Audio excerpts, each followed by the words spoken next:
કેન્દ્ર સરકારનો ખાસ કરીને આભાર માનવો પડશે અને આભાર માનવો જ જોઈએ આવી પરિસ્થિતિમાં, જ્યારે અન્ય દેશોમાં બધી જ પ્રકારની વસ્તુઓની અંદર તકલીફ પડી. ઘણા દેશો એવા છે કે જે દેશોમાં એક દિવસનું વર્ક ઓફ આપ્યું છે, વર્ક ફ્રોમ હોમ આપ્યું છે. આપણા દેશમાં આ બધી જ પૂરતી વ્યવસ્થાઓ કરવામાં આપણી આ કેન્દ્ર સરકાર દ્વારા જે પ્રયાસ કર્યા ને પ્રયાસના કારણે આજે બી આપણે લોકોને પૂરતો જથ્થો જે કંઈ જરૂર છે એ મળી રહે છે. ખાસ કરીને રાજ્યમાં પીએનજી કનેક્શનને અગ્રતા આપવા માટેનો બી આપણે પ્રયાસ કરી રહ્યા છે.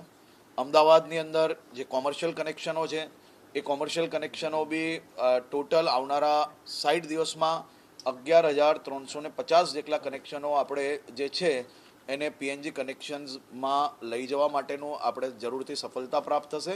એ જ પ્રકારે દેશભરમાં જે ગેસનું જે આપણું જે વિતરણ છે તેમાં ગુજરાત આજે દેશમાં મુખ્ય સ્થાને 23% પીએનજી ગેસ ધરાવતું કનેક્શન ધરાવતું રાજ્ય છે.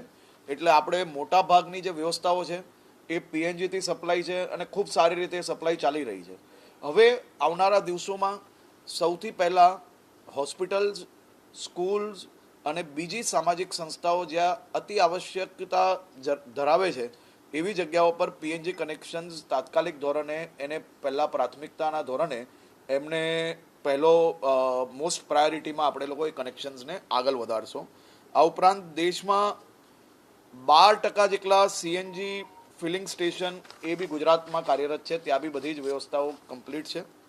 વડાપ્રધાનશ્રીએ નવા પીએનજી કનેક્શન માટે કરેલી હિમાયતના પગલે રાજ્યમાં નવા કનેક્શન આપવા માટેનું કાર્ય યુદ્ધના ધોરણે હમણાં ચાલી રહ્યું છે.